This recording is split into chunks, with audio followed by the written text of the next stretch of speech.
जो क्लास है आपका बीपीएससी का जीएस पेपर के लिए, मेंस के लिए हम लोग का क्लास चल रहा है। तो ये मेंस में आप जानते हैं बीपीएससी में पीटी पास होना, बहुत नंबर लाना, ये कोई मायने नहीं है। बीपीएससी में कोई लड़के 150 में 140 भी ले आता है और कोई मान लो 97 पे कट ऑफ जारी है, 97 भी ला रहा, तो जितने हैं सब धन 22 पसेरी, सबका एक ही वैल्यू है। जो वैल्यू 97 का है वो वैल्यू 140 का है। केवल दोनों अप्लीकेबल है मेंस के लिए, बस इनके इस नंबर से कोई लेना देना नहीं है, केवल कट ऑफ से ऊपर होना चाहिए। इसके बाद इसमें जो भी बच्चे कट ऑफ से अपना जोड़ घटाव कर लिए हैं, जिनको लग रहा है कि एकदम कट ऑफ पार है, तो वो लोग एकदम मैदान में फिर से बिना विलंब किए एकदम जुड़ गए। इसके बाद भी हताश नहीं होना है यदि कट ऑफ में नहीं आया। कई लोग एकदम मायूस हो जाते हैं, लेकिन आपको ध्यान रखना है कि आप एक ऐसा क्रिकेट खेल रहे हो जिसमें केवल ओवर फिक्स्ड है, आउट नहीं है। आप लोग कभी कभी 5 गेंद वाला खेल खेले हो कि 5 गेंद खेला, उसमें बीच में लोग भी लिया तो कहे कि तो 2 गेंद हुआ, 3 और लाओ, कैच उच हो गया, उससे मतलब नहीं। ऐसा खेल तो देखा हो। तो इसमें भी बीपीएससी में वही है, जनरल कैटेगरी हो तो 37 साल तक ये बॉल फेंका जाएगा, हर साल एक बैट लेकर टिके रहो। किसी गेंद में 4 भी लगा दिए तो बस बैट उठा के चल दो, अधिकारी बन गए। 6 मार दिए तब तो एक ही बार एकदम डीएसपी एसडीएम पे पहुंचो। तो एकदम इसमें 1-2 रन लेने वाला उपाय नहीं है, बाउंड्री वाला है। और दूसरा है कि अगर नहीं मार पाए, एकदम विकेट उखड़ गया, तब भी चिंता की कोई बात नहीं, क्योंकि फिर गेंद आएगा, पवेलियन से वापस मत जा। कोई लड़का पीटी फेल हो गया तो गम में चिंता में अब घर छोड़ दें कि दुआ छोड़, एकदम फिर मिजाज टाइट कर लो कि फेल हुए तो क्या हुआ, अगला बार एकदम हम जीएस जैसे पढ़ रहे थे पढ़े रहिए। ये थोड़े है कि हाँ जब बर्बाद हो जाए, ऑप्शनल जैसे पढ़ रहे हैं एकदम आराम से बना लीजिए और अगली रणनीति और टाइट करके एकदम पढ़िए। फिर गेंद आएगा 67 वाला गेंद, फिर 68 वाला गेंद, तब तक गेंद आते जाएंगे जब तक एक्सपायरी डेट ना आ जाए। अब हर किसी का अलग अलग है, ये जब तक ना आ जाए खींच पर टिक करके और केवल रणनीति बनाइए कि कैसे गेंद को लगा दिया जाए, जिस गेंद पर मार दिए हो गए विजेता। तो आपको मेन ये चीज सबसे इंपॉर्टेंट ध्यान देना है। ये बात हम इसीलिए किए, कई लड़के का पीटी रिजल्ट फेल के बाद बड़ा मायूस हो जाते हैं, आते हैं मिलने की सर क्या फेल हो गया सर। अरे फेल क्या हो, फिर गेंद आएगा, तैयारी रहो। फेल नहीं हो रहा है, गेंद लगातार है, कहो कि ये गेंद छूट गया है और गेंद आए, तुम उसकी तैयारी में बस बने रहो। दूसरी इंपॉर्टेंट बात है कि आपका पीटी निकलने के बाद पीटी ऑब्जेक्टिविटी, ये आप फैक्ट जांच हो गया कि नहीं बच्चे फैक्ट याद करने की क्षमता रखता है। अब आपसे ओरिजिनल जांच अब होगा, 12 घंटे कॉपी कलम पर लिखना हो। 1-2 घंटे वाला नहीं कि पीटी पास हो गए तो बड़ा बहुत बड़ी स्थिति आ गई। 12 घंटा तुमको लिखवाएगा आयोग कि 12 आवर। अभी कई लोग को लग रहा होगा कि 12 घंटा लिखेंगे क्या, अभी तो कई लोग ये भी लग रहा हो, लेकिन धीरे धीरे लगेगा 12 घंटा। कहे ना 2-3 साल यही लिखते हैं, 12 घंटा क्या। इसमें आप सभी लोग जानते हैं एक 3 घंटे का परीक्षा सबसे पहले होगा, ये हिंदी है। इन हिंदी में इंग्लिश की परीक्षा बीपीएससी में नहीं होती। एकदम बीपीएससी कहता है कि हमको बिहार पुलिस का परीक्षा लेना है तो इंग्लिश पूछेंगे, हमारे पुलिस को इंग्लिश आना चाहिए, बाकी बीएसपी को कोई बात नहीं है, इंग्लिश की जरूरत नहीं, हिंदी से काम चल जाए। तो आपको इंग्लिश एक भी अंक का नहीं। 3 घंटे का हिंदी एग्जामिनेशन है और हिंदी एग्जामिनेशन 100 अंक का है, जिसमें आपको मेन भूमिका निबंध संक्षेपण का है। बाकी जो आप पढ़े हो व्याकरण एकदम आसान आसान, कभी कभी तो क्वेश्चन देख के तुम ही मुस्कुराओगे कि बीपीएससी वाला है कि गलती से छठा वाला मिल गया, क्योंकि 9-2-11 होना मुहावरा का अर्थ भी बीपीएससी पूछे हुए। तो कई बार बड़ा आसान, इसमें सिर्फ 100 में 30 लाना है, बाकी इसमें जितना ज्यादा लाओ मतलब नहीं है, नंबर नहीं जुटेगा। हाँ 30 से नीचे लाओगे तो आगे की कॉपी जांच नहीं होगी कि थर्मामीटर, कि जब हिंदी ही नहीं आता तो हिंदी बेल्ट बिहार में इस शासन प्रशासन कैसे करे। इसलिए आपको बाकी कोई विषय जान रहे हो तो आपको रिजेक्ट किया जाता है। तो ये केवल आपका हिंदी में क्वालिफाई करना है, 100 नंबर में 30 नंबर। इसके लिए पढ़ने की जरूरत नहीं। अभी नहीं कि हिंदी का बहुत कॉपी उपी निकालना, किताब निकालना, नोट्स बनाना शुरू। इसमें संक्षेपण है, चिट्टा दे के क्वेश्चन। संक्षेपण क्या है? यही बात को 1/3 करना है, पढ़िए और अपना अलग से शीर्षक देके यही बात को मिजाज से लिख दीजिए। निबंध है तो अपने से निबंध में भी वही चीज है, आपकी जो विचार है उसको एक्सप्रेस कीजिए। तो हिंदी के लिए बहुत पढ़ने की आवश्यकता नहीं है। इसको एक दिन केवल निबंध कैसे लिखते हैं आपको समझा दे, संक्षेपण कैसे लिखते हैं समझा दे। बाकी इतना ग्रामर आता है कि एक लाइन भी नहीं पढ़ोगे तो आप लोग तो शुरू से हिंदी ही तो जाने हो, बाकी बांग्ला, उर्दू, फारसी, अंग्रेजी यही तो नहीं जाने। और वही विषय में 30 लाने के लिए पढ़ना पड़े तो इससे बड़ा बेइज्जती और क्या। इसलिए बीपीएससी लेवल नहीं है, इसका 10th लेवल पे ही हिंदी आते, बहुत दिमाग इसमें नहीं लगा। तो ये 3 घंटा तो आप लोग को लगा कि 12 घंटा में 3 घंटा तो मस्ती में निकल जाए। कई लोग 12 घंटा में बड़ा दबाव में आ गया था कि 12 घंटा, तो उसमें आपको लगा कि 3 घंटा 30 नंबर लाने के लिए बैठना है और 30 लाए चाहे 99 ले आए, एक ही बात। इसीलिए इसमें केवल आपको पास करना है, मेरिट में इसके नंबर नहीं जोड़े जाते। तो ये भी लाइन आप लोग का स्पष्ट हो गया है। दूसरा, अगला जो 3-3 घंटे बैठेंगे ये सबसे ज्यादा इंपॉर्टेंट है। अगला 3 घंटे यही जीएस पेपर 1 और जीएस पेपर 2 के लिए बैठेंगे, जिसके लिए अभी क्लास शुरू होगी। 6 घंटे बैठवाएगा और जितना प्रकार का विषय है सब का टेस्टिंग हो कि आप इतिहास जानते हो कि नहीं, भूगोल डर के रहेगा तो इस पर गायब होगा। जितना विषय है, इतिहास, भूगोल, इकोनॉमिक्स, पॉलिटी, फिर सोच रहा होगा करंट अफेयर तो वो भी है, फिर सोच रहा होगा कि जी साइंस बचा तो साइंस एंड टेक्नोलॉजी है, और फिर सोच रहा होगा मैथ बचा तो स्टैटिस्टिक्स।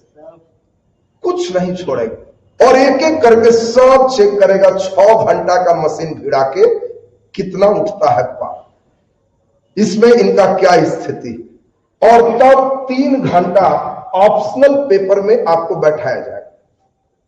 तो आप समझ गए होंगे 12 घंटे का जो सफर है ये किस प्रकार से आप लोग को तय हो। आप लोग को आसान हो गया। हम लोग जब बीपीएससी का मेंस दिए थे तो ऑप्शनल में भी डबल पेपर 1, 2 अलग अलग। हम लोग जिस समय मेंस दिए उस समय सेंटर भी मालूम चला कि हम अगर जीएस का दे रहे हैं पटना यूनिवर्सिटी में, तो मालूम चला कि जीएस इसमें ऑप्शनल भी हम 2-2 लेकर के हम लोग मेंस दिए। आप लोग को तो एक पढ़ना है, वो भी एक ही सिटिंग। हम लोग जो दिए 200 नंबर का होता था, पहला सिटिंग 200 का, दूसरा सिटिंग एक हिस्ट्री में बैठे, तो अगला ऑप्शनल ज्योग्राफी है तो फिर 200 नंबर का फिर उसमें बैठे। 2 ऑप्शनल, वो भी 2 पेपर, फिर वो भी 2-3 घंटा का बैठने वाला स्टेप, उसमें मेंस दिए। आप लोग को तो एकदम धीरे धीरे देख रहा है कि बच्चा सुकुमार होते जा रहा है तो विषय भी सुकुमार कर दे रहा। 2 ऑप्शनल से घटा के 1 ऑप्शनल, वो भी 2 पेपर के जगह पर एक ही में 3 घंटा बैठा रहा। हम लोग को स्टेप इसमें भी 2 और दूसरा ऑप्शनल भी 2 हम लोग बैठे। हम लोग जब मेंस दिए तो मालूम चला कि जीएस का सेंटर पटना कॉलेज में है, तो मालूम चला कि जा ऑप्शनल का हमारा गर्दनी बाग। हमेशा डेली अलग अलग जगह एग्जाम, इसीलिए ताकि एक ही बच्चे का एक जगह एग्जाम रहने से ऐसा ना हो कि स्कूले वाला का सेट कर, ये अधिकारी ना बनेगा। हो सकता है किसी बच्चे का किसी कॉलेज में गया और बस हेडमास्टर के मिला लिया कि जी बस एकदम आप जे कहिए, अब बस इसको भिड़ा देते हैं, तो वैसा एक आध विषय निकलेगा, अगला दूसरे जगह पहुंचो, फिर तीसरे जगह पहुंचो, कितना नोट निकालेगा। और इसीलिए सब जगह अलग अलग मेंस देते समय लगेगा कि ना अधिकारी बनने वाला रास्ते पे हम चल। तो अब आपका ये जो जीएस पेपर 1-2 है, अभी हम इसकी जानकारी आपको दे दें, कैसे तैयारी करोगे और किस प्रकार आप इसको पढ़ेंगे। तो देखिए, आपको जीएस पेपर 1 ये आपके 3 घंटे का एग्जाम, और जीएस पेपर 2 ये भी आपके 3 घंटे का एग्जाम। इसमें आप लोग को 3 विषय यहां भी पढ़ने हैं और 3 विषय यहां भी पढ़ने हैं, और इसीलिए विषय की संख्या 3-3 कितने हो गए, 6। लेकिन इसमें 2 in 1 है, 7 विषय का स्टडी करना। अब 7 विषय में ये पहला नंबर जो देख रहे हैं, इसमें मेन आपको पढ़ना है आधुनिक भारत और संस्कृति। ये इंडियन में आपको एंशियंट मेडाइवल से जीएस को कोई लेना देना नहीं, आपको सिर्फ मॉडर्न हिस्ट्री पढ़ना और उसमें भी पार्टिकुलर आपको भारत की संस्कृति देखना है बिहार के संदर्भ में। सिर्फ इसमें 4 से 5 टॉपिक बना देंगे तो आपका सिलेबस हो जाएगा।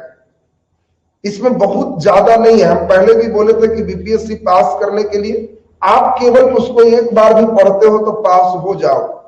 अब ये जो कह रहा है उतना भी नहीं पढ़ोगे तो तुम अपनी गलती से फेल करोगे। बीपीएससी थोड़ा इधर लेवल को बढ़ाया है, 64वीं 65वीं में हल्का लेवल इसका बढ़ते जा रहा है। पहले फिक्स तो हुआ करता था कि बस गांधी, नेहरू और टैगोर व्यक्तित्व में 3 पढ़िए तो एक आ ही जाए। अब धीरे धीरे लोहिया और पटेल और तमाम लोग को भी जोड़ना शुरू कर दिए। जेपी भी पिछले बार में ही पूछ दिए, तो जयप्रकाश बाबू को ले आया, लोहिया को ले आया। इसके पहले बच्चों को फिक्स रहता था कि जो बच्चे गांधी, नेहरू और टैगोर को पकड़ लिए बेड़ा पार हो। लेकिन अब धीरे धीरे आपका रेंज इसका थोड़ा बढ़ा। पहले 3 8 पढ़िए, एक निश्चित निकल जाते थे, मौर्य कला, पटना कलम और पाल का एक क्वेश्चन आपको यहां से निश्चित निकल जाता। धीरे धीरे उसमें भी क्वेश्चन में थोड़ा सा रूप में बदलाव आया। जनजातीय आंदोलन और 1857 के विद्रोह पढ़ते हैं तो एक क्वेश्चन फिर आपसे बन जाता है।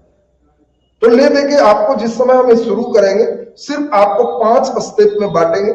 उसी 5 स्टेप से प्रश्न कैसे बनेगा आराम से आप समझ जाओगे। दूसरा नंबर इसमें मेन पढ़ना है राष्ट्रीय और अंतरराष्ट्रीय, नेशनल और इंटरनेशनल ये घटनाक्रम।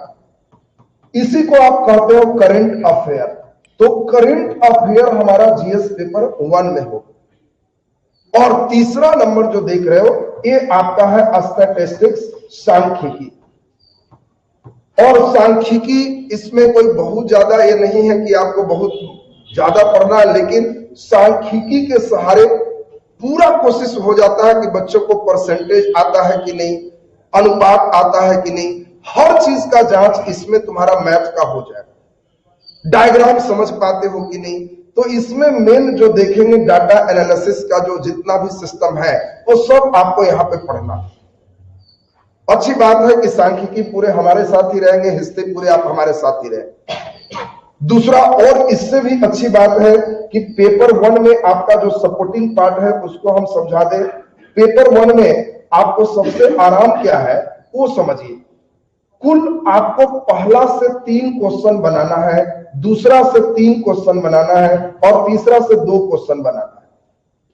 यानी सांख्यिकी 2 प्रश्न बनाने, उससे ज्यादा आपको आता है तब भी नहीं बनाना। ये आपको नेशनल और इंटरनेशनल इवेंट से 3 क्वेश्चन और आधुनिक भारत से 3 क्वेश्चन। इसके बाद इसमें जो प्रश्न होंगे सांख्यिकी में 4 क्वेश्चन देगा, जिसमें 2 बनाइए 2 छोड़िए। कितना अच्छा फैसिलिटी है, 2 बनाइए 2 छोड़िए। जो प्रश्न आते हैं बनाइए, नहीं तो 2 छोड़ दीजिए। जो बच्चे शुरू क्लास से केवल रहोगे, हम बहुत जीरो लेवल से शुरू करते हैं, हम ईमान के नहीं चलेंगे कि मेरे पास जो बैठा है उसको सांख्यिकी आता है। एकदम सांख्यिकी के 7 से शुरू अब की पे अंत हो, एकदम 8 से धीरे धीरे जेड।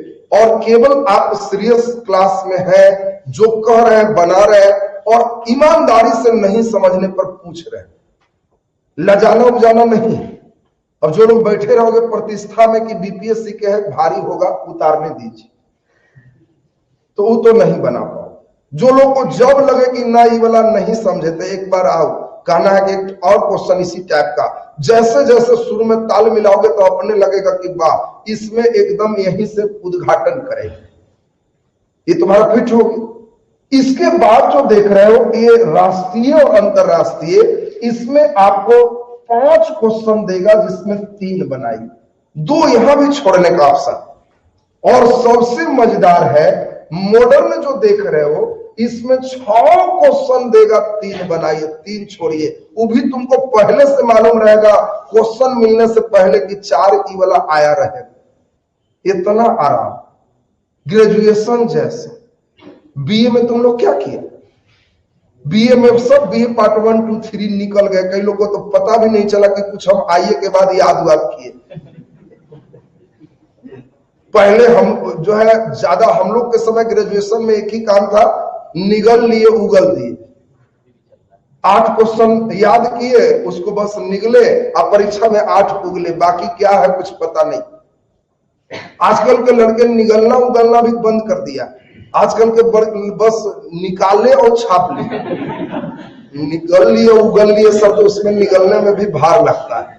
बस निकाल दिए और छाप दिए, और अपने स्रोत से पता लगाए कि किस जगह से ग्रेजुएशन करने में जम के चोरी चले, चाहे वो जितना दूर जगह रहे वहां पहुंच जाएंगे परीक्षा। तो ये सब नई टेक्नोलॉजी में हुआ। तो थोड़ा बहुत उधर जो आप अपराध पाप किए हो, हल्का सजा यहाँ मिलेगा, हल्का मिलना। चूंकि ग्रेजुएशन में प्रश्न के नेचर वहीं से हल्का झलकने लगते हैं, लेकिन आप तो उस समय वहां महसूस नहीं किए, यहाँ धीरे धीरे हम महसूस करवाए। अब यहाँ लेकिन कोई बात नहीं है, ये गंगा स्नान है, फिर इसमें डुबकी लगाएंगे तो फिर पवित्र हो जाएगा।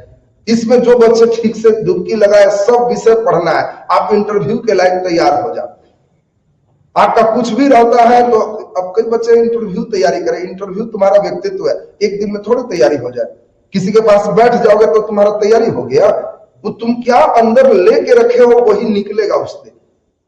अंदर लेके ही नहीं रखे हो तो निकलेगा क्या? और इसके लिए तुम जीएस भी मिजाज से पढ़ोगे तो बहुत चीज तुम्हारे अंदर चला जाएगा और फिर धीरे धीरे निकलने लगे। तो यहाँ पे आप देखिए, इसमें 6 क्वेश्चन में 3 बनाए, इसमें 5 क्वेश्चन में 3 बनाए, 4 क्वेश्चन में 2 बनाए, और 8 क्वेश्चन आपको बनाने हैं। क्या आप जानते हो कितने कितने नंबर का होगा? तो 300 अंक का आपका जीएस पेपर बना है, 300 मार्क्स का है। कोशिश करना है किसी भी बच्चे का कि अगर हम 160 अचीव करते हैं, इसमें 160 से 180 नंबर तक आप आराम से अचीव कर सकते हैं। हाँ, इतना ज्यादा क्यों लिखे? इनके कृपा से। सांख्यिकी में आपको फुल मार्क्स मिलेंगे, इसमें नंबर नहीं कटेंगे। बाकी विषयों में जो भी आप लिखोगे उसमें 50% तुम्हें नंबर मिलेगा, लेकिन इसमें अगर 36 नंबर का एक क्वेश्चन है तो 2 सही करोगे तो 72 नंबर रखा हुआ। क्योंकि इसकी खूबसूरती आजकल किया क्या है, एक ही में 4-5 स्टेप होते हैं, 4-5 आप सही से बना लिए तो एकदम 72 नंबर में 72 नंबर, ये आपका परमानेंट।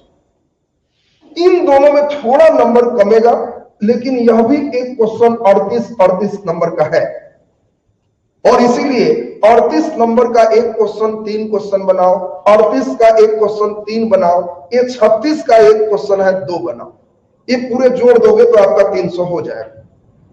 तो ये आपका पेपर 1 का सिलेबस होगा। पहले हम सिलेबस समझा दें, फिर विषय वस्तु समझाएंगे, तब जिस विषय को शुरू करेंगे उसमें बता देंगे कौन सी किताब खरीदनी। ज्यादा किताब भी खरीदने के फिर में नहीं रहना।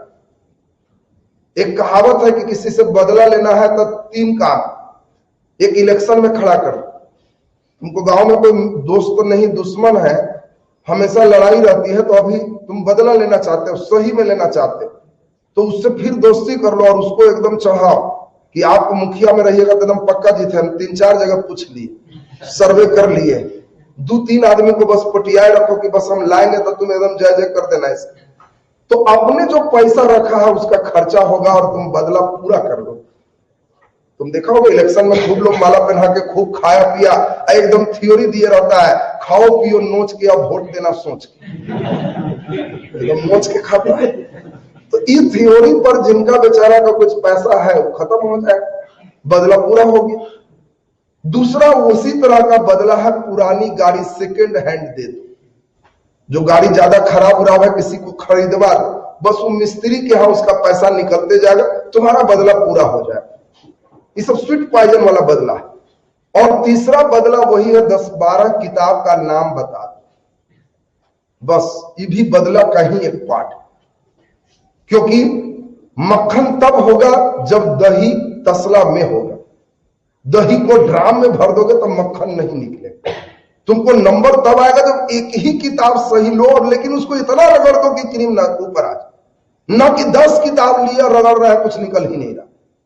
इंपॉर्टेंट 10 किताब नहीं है, इंपॉर्टेंट है एक लिए उसकी सारी बात हमको समझना, ये ज्यादा महत्वपूर्ण है। तो इसीलिए ज्यादा पुस्तक वगैरह के नाम हम नहीं बताते। कई डॉक्टर होते हैं कि कोई खांस भी दोगे तो 18 दवा लिखते हैं, कोई ना कोई सेट कर। तो हम लोग डॉक्टर हैं, एक दवा बस, फायदा हो जाएगा, हमारे साथ चलो और बस जरूरत रहे तो उसको भी देखो और फिर कोशिश करो। शुरुआत में टफ लगेगा लेकिन धीरे धीरे धीरे धीरे आ जाएगा। तो ये आपका पेपर में हम समझते हैं जीएस पेपर 1 सिलेबस तो एकदम क्लियर है सबका।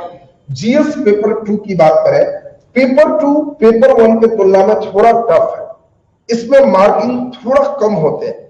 चूंकि इसमें तीनों लिटरेचर है, इसमें एक मैथमेटिकल होने के कारण आपको आराम मिलता है। दूसरा एक और अच्छी बात है कि आपको बीपीएससी के परीक्षा में सांख्यिकी के लिए गुणा भाग करने के लिए कैलकुलेटर अलाउ होता है।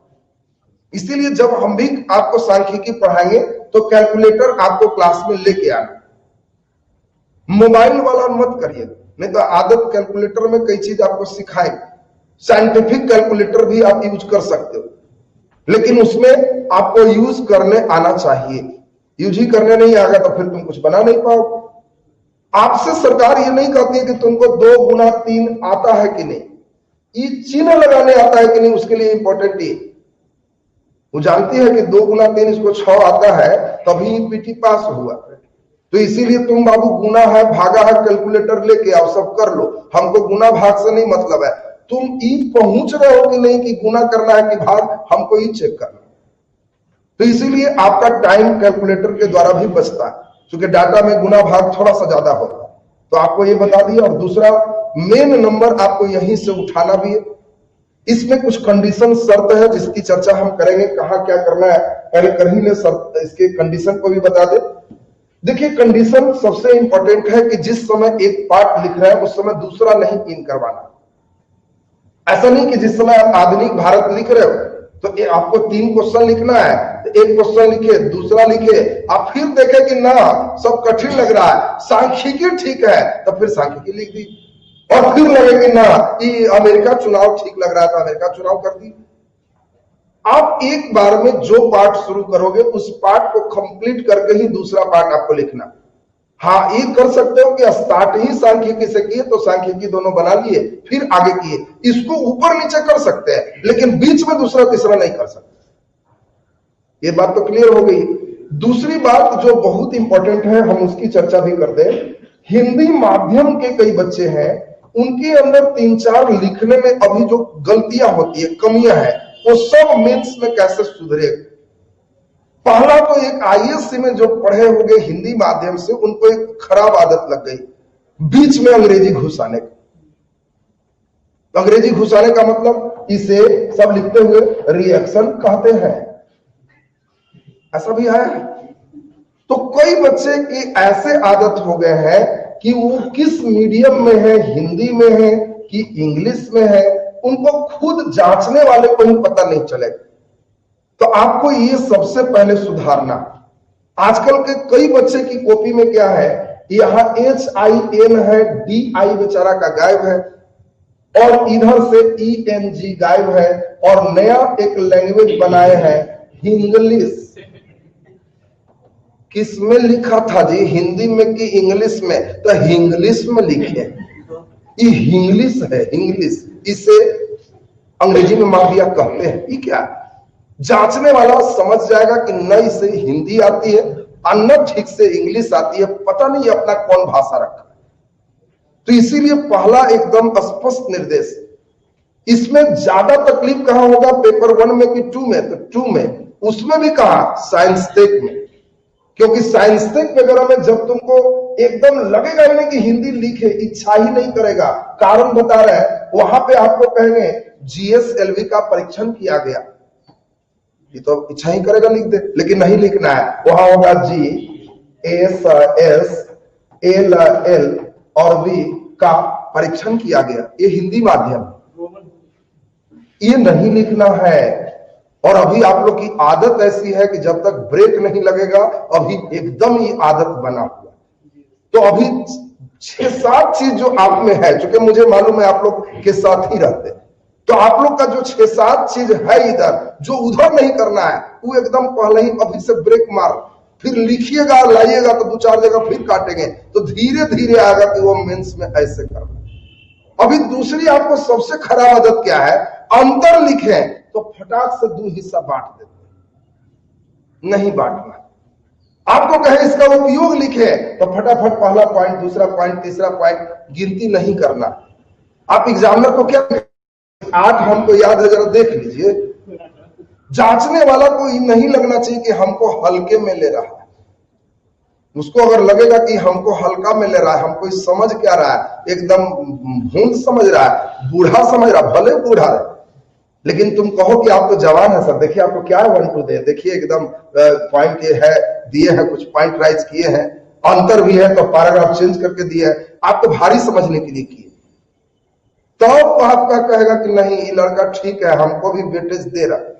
ये सब बांटने का मतलब ऐसे किए, मतलब जांचने वाला को पता नहीं चश्मा से दिखेगा कि नहीं, देख लो भाई एक इधर है एक इधर, ये उसके हल्कापन का बोध कराता है। और वो सब आदत आपको छठा से जबरदस्त लगा हुआ है। धीरे धीरे इसमें बहुत चीज सुधारना है। तो अभी तो आपको कई बात अभी हम चर्चा करेंगे कि कहा क्या करना है।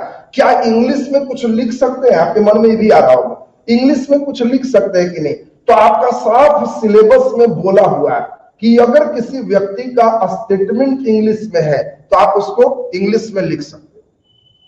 ऐसा नहीं कि कोई स्टेटमेंट है हिंदी इंग्लिश में तो ट्रांसलेट कर ही दे, ट्रांसलेट करने से उसकी मौलिकता समाप्त हो जाएगी। अब अगर कोई स्टेटमेंट आपका बाद कोई ऐसे तथ्य हैं जो इंग्लिश में आप समझाना चाह रहे, कोई टेक्निकल वर्ड है, स्पष्ट सिलेबस में लिखा है, कोई तकनीकी शब्द है, टेक्निकल वर्ड है, मतलब साइंस का एक ऐसा वर्ड है जिसके इंग्लिश ही प्रचलित है, हिंदी बहुत प्रचलित नहीं है, ऐसा भी हो सकता है। तो उसका हिंदी, जैसे ट्रांसफार्मर का हिंदी क्या होता है मालूम है आपको? ट्रांसफार्मर का हिंदी है परिणामित्र। अब तुम परीक्षा में परिणामित्र मार के चले आओगे तो परीक्षक सोचते रहेगा पता नहीं किनके मित्र की बात कर। तो आप अगर वैसा हिंदी यूज करते हो जो टेक्निकली लगता है कि इसको बहुत जांचने वाला परिचित नहीं होगा, बहुत फैमिलियर वर्ड नहीं है, तो आप इसके ब्रैकेट में ट्रांसफार्मर लिख सकते हो। केवल ट्रांसफार्मर नहीं लिखना है, ये नहीं करना है कि इसे ट्रांसफार्मर एकदम मार दिए रगड़ दिए, नहीं करना। हाँ, आप हिंदी लिख के ब्रैकेट में अगर कोई तकनीकी शब्द है तो आप उसका इंग्लिश लिख सकते हो। बाकी और भी हम चर्चा करें, पहले थोड़ा सा इसको हम इधर कंप्लीट कर लें। एक बात तो समझ में आ गई होगी कि कुछ कुछ हम लोग को सुधारना है और धीरे धीरे एक क्रम से लिखने के क्रम में सुधरते जाए। पेपर 2 की बात करें, ये थोड़ा सा उसके सापेक्ष में इसमें नंबर कम उठते हैं। पेपर 2 थोड़ा सा ज्यादा मेहनत करना पड़ता है और इसमें 300 नंबर में अगर कोई बच्चे 145-46 भी ले आता है तो बच्चा निश्चित रिजल्ट दे। पेपर 2 में ऐसा मत रखो कि 300 में 190 और 200 उठने जा रहा है तुम्हारा। इसमें इस नंबर को आप स्कोर कर रहे हो तो एक अच्छा मार्क्स है, बहुत बेहतर नंबर आपने लाया। अब इसमें पहला नंबर जो सबसे इंपॉर्टेंट भूमिका है वो है इंडियन पॉलिटी, भारतीय राज व्यवस्था। इसमें आपको भारतीय राज व्यवस्था, इंडियन पॉलिटी पूरा का पूरा आपको पढ़ना है। अब जो बच्चे पॉलिटी को खूब बढ़िया से पढ़े हैं, ज्यादा चांस है इसको जो इंडियन पढ़े हैं बिहार के सापेक्ष जोड़ेगा, बिहार की स्थितियों से देखना हो, उसमें भी एकदम बढ़िया से लिखिएगा। पिछले बार तो जो मेंस हुआ उसमें एक ऐसा क्वेश्चन पॉलिटी में दे दिया कि बीपीएससी के अध्यक्ष को ही बुला लिया गया कि आइए इधर, हमको क्या समझ है। क्वेश्चन क्या दे दिया, राज्यपाल की भूमिका का वर्णन करें और बिहार के सापेक्ष में बताएं क्या राज्यपाल रबर स्टाम्प है। तो राज्यपाल कहा कि बीपीएससी के चेयरमैन को बोला, हम दिखाते हैं रबर स्टाम्प है कि हैंडल है, उसको पता चल। तो राज्यपाल इस पर संज्ञान ली कि रबर स्टाम्प है और तुम ये क्वेश्चन हमारे बारे में पूछे हो। बीपीएससी का चेयरमैन कहे कि हुजूर एकदम गलती हो गया और इसका सेटर बिहार का नहीं था, हम वहां से सेट कराए थे, उसको ब्लैक लिस्टेड किया जाता। अखबार में आया कि इस प्रश्न के लिए सेटर को ब्लैक लिस्टेड किया गया। तो ले दे के समझ ही रहे हो क्वेश्चन कितना खतरनाक कभी कभी पहुंचा देता। अब बाहर का कोई सेटर है और उसको यहां से चिट्ठी जाता है, बिहार के सब पे सेट कीजिए, बिहार के सब पे सेट कीजिए, तो बेचारा बिहार लगा के दे दिया और ये नहीं जानता था कि राज्यपाल पर छू जाएगा, वो ले लेंगे इसको भारी गंभीर रूप से। अखबार वालों ने निकाल दिया कि आज बीपीएससी की परीक्षा हुआ जिसमें क्वेश्चन था राज्यपाल रबर स्टाम्प है कैसे। राज्यपाल वीपी रख गया कि हमको रबर स्टाम्प समझा है। कौन सेट किया था जी? तो बीपीएससी। बुलाओ चेयरमैन को बुलाया। तो अब यहाँ पे आप देखिए, इसको थोड़ा सा उधर का बात पढ़ना है, लेकिन अब सोचो इसमें हर चीज क्या है, एक फैक्ट से केवल काम नहीं चले, समझ। क्वेश्चन एक दिया कि भारतीय संविधान एक हाथ से मौलिक अधिकार देता है जबकि दूसरे हाथ से ले लेता है, कैसे? अब बताओ, एक हाथ से मौलिक अधिकार, तुम तो केवल मौलिक अधिकार रखते हो। अब क्वेश्चन दे रहा है, एक हाथ से देता है दूसरे हाथ से ले लेता है। परीक्षा में बेचारा कोई लड़का हाथ ही निकालते रह गया कि लिया क्लास। यहां लेने का सेंस है कैसे संपत्ति अधिकार छीन लिया, कैसे आपदा काल में आपके सारे अधिकार को कम किया जा सकता है, सिर्फ प्राण और दैहिक स्वतंत्रता आपकी रह जाती है। ये कई बार आपको वहां पे वर्णन करने होते। तो यहाँ पे आप देख रहे हो राज व्यवस्था, खैर पॉलिटी के आपको पूरे डिटेल इसमें क्लास है। दूसरा, इंडियन पॉलिटी के लिए हमारे साथ दिल्ली से टीचर आपके बीच, तो इसलिए दिल्ली से पॉलिटी आपके साथ है। हमारे साथ आपके मॉडर्न और सांख्यिकी, इसमें दोनों सेक्शन आप हमारे साथ देखोगे। नेशनल और इंटरनेशनल जो इवेंट है, ये भी दिल्ली से टीचर आपके क्लास में, तो इसलिए आपका यहाँ पे हमने जान के, हमारी कोशिश है जो लोग जुड़े हो रिजल्ट पे पहुंचे, और द बेस्ट जहां हो सकता है हम उस पर आपका कोशिश करें। और इसमें आपका यहाँ पे इंडियन पॉलिटी में 1-2 दिन में हम अनाउंस भी कर देंगे, जो इंडिया फेम टीचर होंगे वही पढ़ाएंगे, उनका इंडिया में कोई नाम जानता हो। दिल्ली से भी नहीं बोलेंगे कि दिल्ली से है तो कौन है, लापता। दिल्ली का मतलब हो गया तो उसको सब लोग जानते होंगे, वो गस्टेड टीचर है, और उससे पढ़ने के लिए 10,000 केवल पॉलिटी में लगता है, और हम तुमको इसी फी में सब उन लोग से भेंट कराए। उनका अर्थव्यवस्था हम संभालेंगे कि हाँ जो है उन्हें दिया जाएगा। तो इसीलिए आपको इसमें कोई क्वालिटी में कंप्रोमाइज नहीं होगा। आपको लगेगा कि हाँ सब दिक्कत है, आप हमें बताओ कि हाँ इसमें उतना हाँ बोला जाए। नहीं, वहां आके लेंगे, ऑनलाइन नहीं है। जो ऑफलाइन के बच्चे दिल्ली के टीचर यहाँ आएंगे, क्योंकि दिल्ली में कोरोना के कारण दिल्ली बंद है, तभी कोई दिल्ली के टीचर आने को तैयार। बात समझ रहे हैं ना? हमारे ऑफलाइन जो पटना सेंटर है, अभी दिल्ली के सभी टीचर, अभी 3-4 टीचर से मैंने संपर्क किया है, सभी का एक ही कहना है कि दिल्ली अभी बंद है। तो हम कहें कि दिल्ली से आने का फ्लाइट, जो होटल कहिए उसकी बुकिंग, और जितना पैसा कहिए हम देने को तैयार। तो फिर आपका पढ़ाई होगा। इसलिए कहीं कोई इसके लिए समस्या इशू नहीं है कि आपका ये चीज है, जो उसके उनको चाहिए हम उनको प्रदान करें, आप रिजल्ट दीजिए। तो इसीलिए आपको यहाँ पे ऑफलाइन क्लास देंगे दिल्ली से यहाँ आते हुए, केवल आप लोग एकदम लगना चाहिए कि हाँ सर क्लास बहुत बढ़िया शानदार, तो ये चीज होगा। और मोस्ट प्रोबेबिलिटी अभी हम पूरे जनवरी हम अपने साथ आपको लेके चल रहे हैं। 1 फरवरी से दिल्ली टीचर आना शुरू हो जाएंगे, 1 फरवरी से 10 फरवरी 10 दिन के लिए लगातार है। फिर सेकेंड फेज का है कि फरवरी लास्ट में, मार्च में फिर लगातार रहेंगे जब तक परीक्षा। तो इसीलिए वो फेज उनका बना हुआ। दूसरा नंबर इसमें जो आपका पढ़ना है, ये है आपके राज व्यवस्था के बाद इकोनॉमी एंड ज्योग्राफी। दूसरा नंबर जो आप देख रहे हैं, ये है भारतीय अर्थव्यवस्था। भारतीय अर्थव्यवस्था, और इसके बाद इसी में है भारतीय भूगोल, Indian geography. Indian economy and Indian geography, ये दोनों मिला के कहने को इंडियन इकोनॉमी ज्योग्राफी है, लेकिन इसमें क्वेश्चन जो आप पढ़ोगे, जो ज्योग्राफी इकोनॉमी में कॉमन है, जैसे कृषि, तो कृषि इकोनॉमी में भी पढ़ना है और कृषि ज्योग्राफी में भी पढ़ना है। जो टॉपिक ज्यादातर कॉमन है वही से प्रश्न इसमें पूछ लिया करता है। कई बार ये अलग करना मुश्किल हो जाता है कि ज्योग्राफी का है कि इकोनॉमी का, और इकोनॉमी से एक प्रश्न रहते हैं, लेकिन ज्यादातर दोनों कॉमन वाले क्वेश्चन ही आ रहे हैं। इसमें भी टॉपिक जब बांट देंगे तो आपको लगेगा कि हाँ यहीं से आए। और तीसरा नंबर है, इसका नाम है साइंस एंड टेक्नोलॉजी, विज्ञान प्रौद्योगिकी। तो विज्ञान प्रौद्योगिकी, ये साइंस एंड टेक्नोलॉजी जो देख रहे हो, इसमें आपको पूरे अंतरिक्ष है, रक्षा है, इसके बाद अन्य जितने भी कंप्यूटर है, जो टेक्निकल चीज हम लोग का चल रहा है, ये तकनीक का प्रयोग, ये आपको मेन पढ़ना। तो अब इसमें जरा हम लोग ध्यान दीजिए, आपका यहां से भी जो क्वेश्चन आपको आ रहा है, एक तो आप देख लीजिए कि इसमें तीनों का तीनों कंप्लीट थ्योरी बेस्ड, इसमें कहीं भी नंबर आने की संभावना उतना ज्यादा नहीं है जितना पेपर 1 में। पेपर 1 स्कोरिंग है, जबकि पेपर 2 जो आप देख रहे हैं, ये थोड़ा सा ज्यादा ध्यान देंगे तब थोड़ा कम स्कोरिंग है उसके तुलना। इसमें भी वही चीज है, 3 क्वेश्चन यहां बनाना, 3 क्वेश्चन यहां बनाना, 2 क्वेश्चन यहां बनाना, तो 3 3 6 2 कितना हो गया 8। लेकिन इसको टफ कैसे बनाता है उसको समझिए। उधर जहां हिस्ट्री में 6 क्वेश्चन में 3 बनाना, यहां 4 में 3 बनाओ, सिर्फ एक छोड़ो, 4 में 3 बनाओ, इसको टफ बना देता। और पॉलिटी में ऑप्शन बहुत नहीं है तुम्हारे पास, सिर्फ एक छोड़ना। यहां भी सिर्फ 4 में 3 बनाइए, सिर्फ एक छोड़ना है, और यहां 4 में 2 बनाइए। साइंटिफिक में थोड़ा आराम। तो आपको कुल 12 क्वेश्चन देंगे और उसमें 12 क्वेश्चन में बनाने कितने हैं? 8। फिर नंबर वही है, आप समझ गए होंगे साइंटिफिक का प्रत्येक क्वेश्चन कितने नंबर का होगा? 36। बाकी आप इसमें जो प्रत्येक क्वेश्चन है कितने होंगे? 38। यहां भी कितने होंगे? 38। ये मार्किंग स्कीम होगी। तो हम समझते हैं कि सभी बच्चे जीएस पेपर 1, जीएस पेपर 2 का सिलेबस और मार्किंग स्कीम आप समझ गए। लिखने के लिए भी आप लोग समझ गए हैं कि सबसे पहले लिखने में आप लोग को क्या करना है।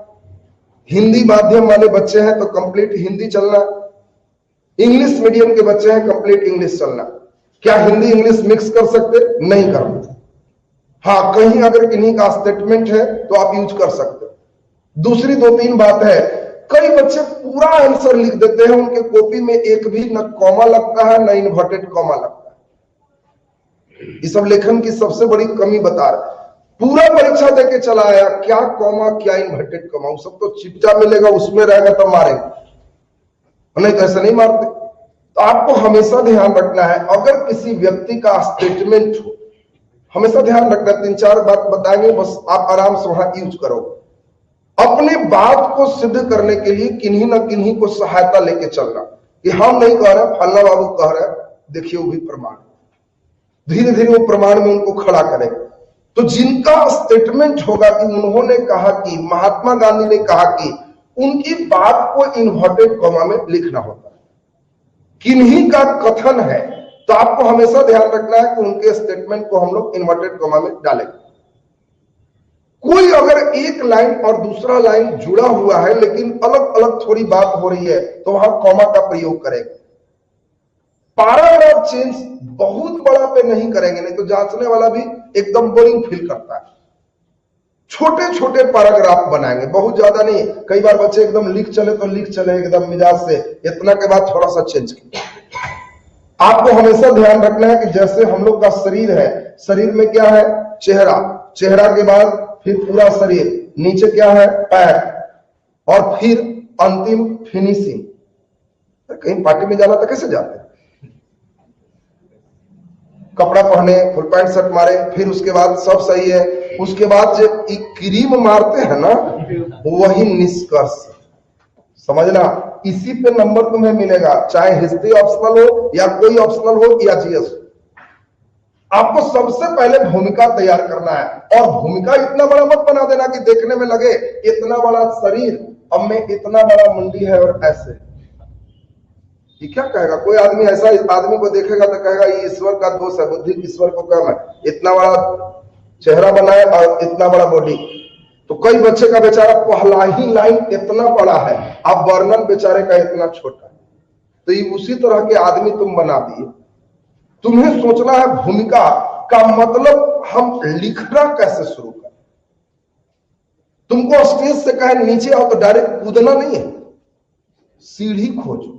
ये सीढ़ी भूमिका है जो तुमको अपने आंसर के लिए तैयार कर रहा है। ये फिल्म का ट्रेलर है, जिस ट्रेलर को देख के पूरे फिल्म का अंदाज किया जा सकता है। तुम पूरे फिल्म का केवल ट्रेलर देखते हो तो तय कर लेते हो कि सिनेमा देखना है कि छोड़ देना। जहां ट्रेलर में लगता है दिस दैट है, छोड़ो अच्छा नहीं लगा, लेकिन लगा है कब रिलीज होगा ये देखना है, बड़ा बेजोड़ लगा। जांचने वाला तुम्हारा इतना व्यस्त होता है कि एक एक लाइन नहीं पढ़ता, वो सिर्फ ऊपर का और नीचे का बात से वो अंदाज कर लेता है कि इसके अंदर कितना सोच। और हम लोग को पूरी एनर्जी यहां और यहां लगाना है। बाकी बीच का पार्ट ये वर्णन का, वर्णन पार्ट थोड़ा कम भी होगा, लेकिन इसमें अगर जान आ गया तो नंबर आपके अच्छे मिल जाएंगे। यानी किसी भी प्रश्न में कम से कम 3 पैराग्राफ तो चेंज होना ही होना है। भूमिका, वर्णन, निष्कर्ष। हाँ, अब अगर वर्णन लंबा है, सामाजिक वर्णन, आर्थिक वर्णन, राजनीतिक वर्णन, तो उन सभी में सामाजिक एक साथ, पैराग्राफ चेंज होके आर्थिक एक साथ, धार्मिक एक साथ, इसमें भी पैराग्राफ चेंज हो। जो लाइन बहुत महत्वपूर्ण है, आपको लगे कि यह लाइन हम लिखे हैं, बाकी लड़के नहीं लिखेंगे, तो उसी कलम से उसी लाइन को अंडरलाइन कर देना। एकदम उसी कलम से 2 बार लगा दिए कि सर एक बार वाला पढ़ लीजिए, जरा देखिए क्या जबरदस्त लिखे। हर क्वेश्चन में आपको ऐसा 1 से 2 लाइन करना है, ज्यादा मत रंग देना। कई लड़का एकदम लगभग को रंग देता है कि जांचने वाला भी ऊब जाए। काजल उतना ही लगाओ जिसमें सुंदर लगो। अब तुमको कहें काजल लगाने से सुंदर लगोगे तो नाक में लगा के आओगे कि सर बोले काजल से सुंदर होता है, थोड़ा लगा तो काली हो, तो उसको काजल ही रहने दो, जहां जरूरत है वही रंग। हमें कभी कभी डर भी लगता है कि लड़के को बता दिया ऐसे रंग देना, ऐसे रंग देना, कहीं पूरा रंग के ना चला। तो आपको जहां एकदम जरूरत है वो लाइन को अंडरलाइन, बाकी लाइन को कुछ करने की जरूरत नहीं। वो भी किस लाइन को रंगेंगे? जो उस पूरे आंसर का चाबी, जहां निष्कर्ष भी हम दे रहे हैं लगे कि हाँ ये चाबी है, तो आप उसको रंग दो। इसमें हर विषय की अपनी खूबसूरती है, वो खूबसूरती टीचर से समझो, कहां पे उसको छोड़ना। खूबसूरती समझना जरूरी है, विषय की खूबसूरती नहीं समझोगे अच्छा आंसर नहीं लिखा है। स्टार्टिंग अंडरलाइन नहीं है, स्टार्टिंग तो भूमिका लगभग देख ही ले। अंडरलाइन जो पूरे का बीच का बॉडी पार्ट है, कोई बहुत इंपॉर्टेंट पार्ट है, अंडरलाइन हो जाएगा। स्टेटमेंट कोई आ रहा है इन्वर्टेड कॉमा में हो जाएगा। स्टेटमेंट बहुत इंपॉर्टेंट है तो उसको अंडरलाइन कोटेशन में हम लोग ले सकते हैं। और सभी चीज के बाद अब इसमें जो सबसे महत्वपूर्ण चीज है वो समझो। प्रश्न ही समझने कई बच्चे को नहीं आता, क्योंकि जो पीसीएस एग्जाम होते हैं, यूपीएससी एग्जाम होंगे, यूपी पीसीएस होंगे, झारखंड पीसीएस होंगे, सबका लगभग एक ही पैटर्न, और उसमें बच्चे का यही समझ में नहीं आता जो अभी बता रहे हैं। प्रश्न में लगा देगा व्याख्या करें, प्रश्न में लगा देगा वर्णन करें, प्रश्न में लगा देगा आलोचनात्मक व्याख्या करें, प्रश्न में लगा दिया परीक्षण करें, प्रश्न में लगा दिया आपको स्थापित करें, प्रश्न में लगा दिया सहमत है कि नहीं। बहुत तरह की बात अभी चलेगी, 15-16 शब्द हो, और ये प्रश्नों में आपका बीए में भी लगा हुआ था, लेकिन आप लोग का इसी में सब व्याख्या वर्णन टिप्पणी, हम 16 तरह के वर्ड का प्रयोग करेंगे। परीक्षा में यही वर्ड लगा के आए, चाहे जीएस दो चाहे मेंस दो। और ऐसा वर्ड आप लोग को ग्रेजुएशन में भी आया था कि अकबर का मूल्यांकन एक शासक के रूप में करें, लेकिन वहां चिट्टा में केवल अकबर अकबर भीड़ा तो पूरा उतार के चले आए थे। क्या मूल्यांकन, क्या परीक्षण, ये सब घर में समझे। ध्यान दीजिए, ऐसा तो किए आप लोग को आया है कि इनका आलोचनात्मक वर्णन करें। अच्छा, आलोचनात्मक में क्या करना होता? हाँ, ऐसा कभी मत कोई बच्चे समझना कि आलोचना मतलब निंदा होता है। आलोचना मतलब शिकायत नहीं होता है। हाँ, कई बच्चे को हम बोलते हैं आलोचनात्मक, तो एकदम समझ लेता है। आपको कोई बोले वो आपका आलोचक है, तो ऐसा नहीं कि शिकायत करने वाला। हाँ, आलोचना का मतलब है दोनों पक्ष के बाद वो कहां पे बीच में एक्यूरेट बोलता है। आलोचना को इंग्लिश में क्या कहते हैं? क्रिटिसाइज। एकदम क्रिटिकल स्थिति होगा, मतलब ऐसा नहीं समझना कि एक पक्षी है। कई लोग देखो, अब आलोचनात्मक का मतलब हो गया मोदी जी की आलोचनात्मक वर्णन करी, तो समाज में 3 वैरायटी के लोग आपको मिलेंगे। एक वैरायटी मिलेंगे जो कहेंगे हमेशा मोदी जी कभी गलत कर ही नहीं सकते, जो कर रहे हैं ऑलवेज राइट, एकदम कुछ भी कर रहे हैं वो एकदम सत्य है। और एक वर्ग मिलेंगे कि कुछ भी कर रहे हैं तो बेच रहे हैं देश, चाहे वो जो लाए आत्मा भी निकाल कर रख रहा है तो कहे जरूर बेचने का कोई उपाय होगा, जरूरी में अंबानी होगा, अडानी होगा, फलाना होगा। आप ये भी लोग को देखे होंगे, व्हाट्सएप पर सब लोग बैठे होंगे, आपको उनसे सीखना। तो ई निंदा वाले हो गए, ई समर्थक वाले हो गए, और आप यहां वाले रहेंगे। उनके किसी भी क्रियाकलाप के कुछ अच्छा पार्ट जो हुआ उसको लिखना, और उसमें क्या क्या कमी रह गया और सुधार चाहिए उसको लिखना। इसको आलोचनात्मक व्याख्या कहते हैं। जो बच्चे यहां रहोगे उनको नंबर नहीं मिलेगा, जो यहां रहोगे उनको नंबर मिलेगा। तो इसमें पूरे अगले दिन हमको इसी पे चर्चा करने, अगला दिन पूरा हम इस पे एक बार समझा लें, तब आपका एल्टीना में आने लगेगा कि परीक्षण में क्या करेंगे और निष्कर्ष में क्या करेंगे, सहमत है तो क्या करेंगे, स्थापित करेगा तो क्या कहेंगे, सिद्ध करेगा तो क्या करेंगे। क्वेश्चन बीपीएससी पूछा, क्या आप सहमत हैं कि हमारा संविधान एक हाथ से मौलिक अधिकार देता है और दूसरे हाथ से लेता है? अभी वाला भेड़ा दिए, कभी दे देगा स्थापित कर दीजिए। भारत में वैश्वीकरण हो, तर्क दें, आपको तर्क शब्द दे सकता है, सिद्ध करे दे सकता है। तो 16 प्रकार के वर्ड जो बच्चा समझ जाएगा अगले दिन, उनको लगने लगेगा कि हाँ अब कुछ कुछ समझने। मेंस का ही सब क ख ग घ, कई बच्चे क ख ग घ नहीं पढ़े, यारा लावा से शुरू करता है। भी आई है, लड़ जाएगा। मौर्य कला तो पढ़ लो तो एकदम कल्याण हो जाएगा। और हम मौर्य कला में क्या लगा देगा उस बात को समझना वो भी तो जरूरी है। क्या दे रहा है उसमें, किस पक्ष को कितना रखोगे, कितना परसेंट तुम्हारा उसमें पक्ष होगा, कितना परसेंट उसमें विपक्ष की बात होगी, ये बात बहुत इंपॉर्टेंट होगा। और वहां पे तुमको इन शब्दों को देख के तय करना होगा कि हमें किस मोड़ पे चलना है। हर क्वेश्चन का खंडन ही नहीं करना है। कई बार सेंटर एकदम स्थापित लाइन देगा कि ये स्थापित लाइन है, उस पर तुम अपने तर्क को सोचो। स्थापित लाइन देगा, स्थापित का मतलब आपको कहेगा कि भारत में वैश्वीकरण हो, इसके पक्ष में तर्क दे, तो तुम कहीं लिख दोगे कि भारत में वैश्वीकरण ठीक नहीं है तो तुम्हारा नंबर कटेगा। वो पहले कह रहा है कि भाई हो, तुम खाली सोचो कि इसके लिए तर्क निकालो, क्या क्या कह सकते हो, न कर तो बात ही मत सोचो। अब तुमसे ये सब नहीं कह रहे हैं कि हाँ इसका आलोचनात्मक करो, परीक्षण करो, मूल्यांकन करो। कई बार ये भी आता है मूल्यांकन कीजिए, मूल्यांकन शब्द सुने हैं सबको ना। तो अब आज के क्लास में कोई पूरे नहीं करेंगे जान के, क्योंकि एक ही दिन में ये सब इधर उधर हो। ये हमारे लिए बहुत इंपॉर्टेंट पार्ट, क्योंकि हम इसमें एक ही चीज से दोनों ठीक करते हैं। ऑप्शनल में भी यही भेंट होगा, जीएस में भी यही भेंट होगा, और 1 घंटे के लेक्चर में ये पूरा फिट हो जाएगा। और तब आप लोग का जीएस पेपर 1 हम शुरू करेंगे। 1 पेपर में 2 विषय के आपके क्लास पर डे लगेंगे, एक हिस्ट्री और दूसरा आपका स्टैटिस्टिक्स।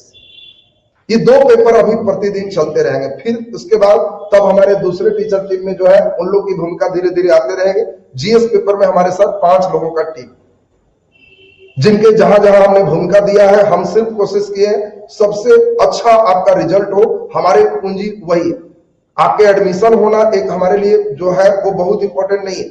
हम दिन भर मेहनत करेंगे, पैसा किसी बैच से आ जाए, ये जरूरी नहीं कि आप ही को पढ़ाया जाए और ये वर्क किया जाए। हमारे लिए उससे ज्यादा बहुमूल्य है, जिसकी कोई कीमत नहीं है, वो है आपका रिजल्ट, जिसके लिए हमें भी जितना प्रयास करना होगा करेंगे।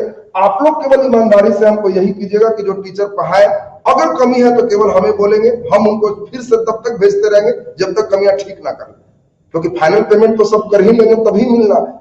तो इसलिए जब वो बोलेंगे खत्म हो गया, हम कहेंगे तो कहना है कि हाँ ई अगर बच रहा है, फिर वो पधारेंगे, यहाँ सर ई खबे एक दिन कर लीजिए, फिर सही हो। और आप रिजल्ट का सोचिए, जो बेस्ट होगा हम आपके लिए सोचेंगे। तो ये आज तो क्लास हम लोग शुरू कर लिए। अभी जो लोग जुड़ गए हैं उन लोग सही है, कई बच्चे नहीं जुड़ पाए हैं, क्योंकि इसमें मेंस में भी हमें लगता है कि एक बिहार का सबसे बड़ा बैच ही हम लोग लेने जा रहे हैं, क्योंकि मेंस में भी हमारे साथ लगभग 750-800 बच्चे मेंस में पढ़ रहे हैं। तो इसमें 750-800 बच्चे का पढ़ना एक अपने आप में बहुत अच्छा स्थिति है। और आप इसके लिए रिजल्ट दीजिए। आपसे छोटे छोटे अमाउंट का फी लिया गया, लेकिन इस फी में हम किसी भी टीचर को लाने में सक्षम हो चुके, और आप ही के फी को हम किसी को देंगे। हम भी आप पर बहुत उपकार नहीं करें, हम अपना एद है कि हम पढ़ाते तो मेरा होता, लेकिन हम देख रहे हैं इससे द बेस्ट हो तो उसमें हम दूसरे को लगाए। मुझे मालूम है सांख्यिकी में कोई बच्चा 0 है, मैथ हम पढ़ाएंगे तो उसको पूरे समझाएंगे, वो कहीं दिल्ली से भी आएगा तो उससे बढ़िया हम यहीं से करेंगे। तो हम खुद करेंगे, उसमें आप खुद पढ़ेंगे तो महसूस 15 दिन में करेंगे कि नहीं एकदम चेंज हो गया। 2 क्वेश्चन तो 2 एकदम बनेगा, उसमें एक भी नहीं छूटे। तो ये हम तुम्हें खुद कर देंगे कि वो 2-3 दिन में लगने लगेगा कि हाँ सही हो, 0 लेवल से चलेंगे आप।